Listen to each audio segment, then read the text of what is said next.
Salve, monstrinhos e monstrinhas! Como é que vocês estão? Estão bem? Eu me via muito diferente, ficava muito desconfortável próximo de pessoas que eu não conhecia e eu não sabia por quê, justamente porque eu não conhecia. Acessava alguns bares e restaurantes ou alguns lugares e não me sentia bem em estar ali e eu não conseguia entender por que realmente isso acontecia. Tinha, igual eu falei no outro vídeo para vocês, sentia muitas dores de cabeça, muitas presenças, e eu não era assim.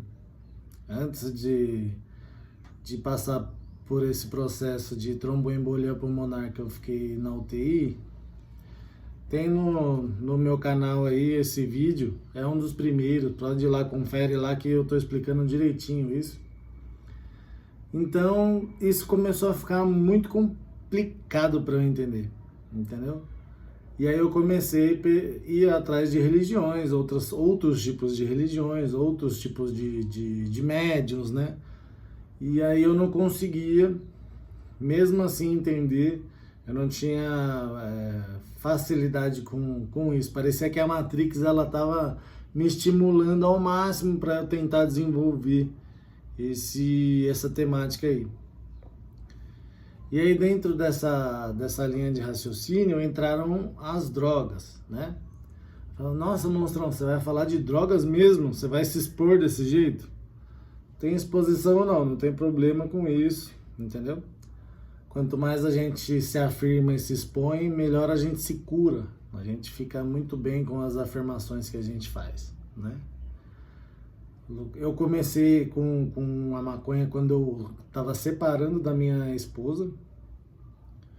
No começo a gente quase voltou, porque ela disse que eu me soltava, era diferente, não era tão preso, que a maconha em si dava uma relaxada em mim. E realmente, no começo ela me relaxou, só depois que não.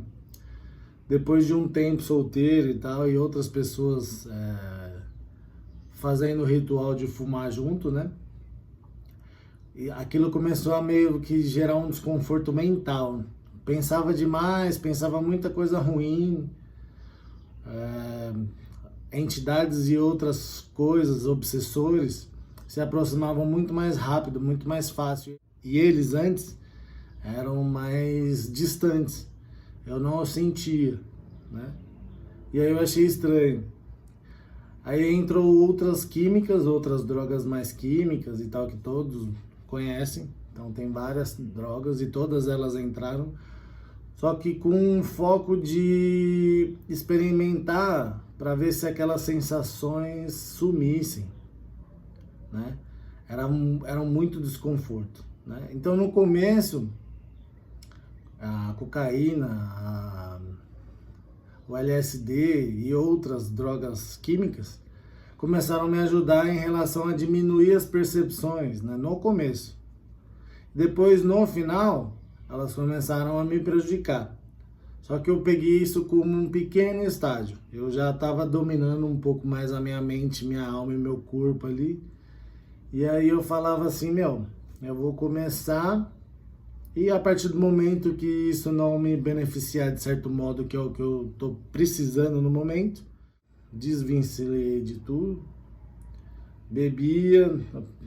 bebo bem socialmente hoje em dia, fumava, tive um tempinho de fumar um cigarro e tal, comprava massa e tudo, não tinha histórico de fumante, nem na família tinha, de vovó, tataravô, fumavam, mas eu nunca fumei. E aí eu também não fumo, não sou adepto. Às vezes quando você bebe um pouquinho mais você fuma, né? Mas não tenho a prática de fumar mais não, porque não é alguma coisa, justamente pela tromboembolia pulmonar que eu desenvolvi, ainda tem algumas sequelas. O cigarro, ele não é benéfico para eu ter uma vida boa terrena, né?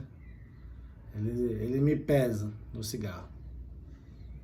Então, essa é a ideia, né? Eu entrei só para sanar algumas dores e alguns desconfortos que minha cabeça tinha, as percepções físicas e tal. E aí eu comecei a ter acesso a outros tipos de conteúdo na internet relacionado a seres empáticos, né? E aí eu comecei a pesquisar sobre, e aí eu comecei a ser assertivo com todas as coisas que eles falavam lá, né? O empático é tal. Eu vou fazer um vídeo só sobre empatas, as características de empatas, né? Por enquanto é só para falar para vocês que depois que saiu da tromboembolia, saiu do hospital e teve essas experiências malucas aí fora com a espiritualidade em si, as drogas elas entraram para fazer um estágio, né, na minha vida. Eu levei aquilo como um estágio de curto prazo, né? Então eu aprendi muito com isso e eu sei hoje, né, eu queria entender essa linha de raciocínio, porque pessoas não conseguem sair, porque pessoas são tão dependentes assim, né? E aí, além dos obsessores que tem na espiritualidade, a gente cria os nossos próprios obsessores, né? Então, quando você acende um cigarro, quando você bebe bebida alcoólica, quando você usa drogas em si, você faz com que seres invisíveis se beneficiem com isso, né? Com aquela prática ali, com aquele ritual, né? E aí você faz com que eles se aproximem de você, fiquem próximos, né? Isso mediante a qualquer tipo de coisa, não droga. Com droga, com a blasfêmia, falar mal do amigo que está longe dali, não está próximo, fazer fofocas e alguma coisa do gênero, cria-se obsessores. Na parte sexual também tem obsessor. Aí você vai falar assim, nossa, monstrão, não é para fazer nada, é para virar um Buda. Não, é para você ter as suas experiências, sim. Mas é bom você ter as suas experiências já sabendo disso. Às vezes você, putz, eu tô mal, aí você se guarda um pouquinho, fica meio que purinho, sabe? Uns 3, 4 dias aí, tranquilo, pensamentos bons, beba bastante água, tal, que as coisas elas diminuem, né? Os estímulos eles diminuem, certo? Então a minha ideia era vir aqui e falar sobre o momento que a droga ele fez um estágio na minha vida para me ensinar alguma coisa e eu entender por que as pessoas elas são dependentes e porque as coisas vão evoluindo a esse modo, a esse grosso modo, né? Então, vou pedir para vocês curtirem, compartilharem, comentem, manda para o amigo também, que esse assunto é bem legal, esse assunto é bem interessante. E a gente que vivenciou isso, né, e aprendeu muito com isso, é bom ter pessoas que podem trazer algum conforto, alguma explicação pra gente, né? Então tá, muito obrigado, até o próximo vídeo.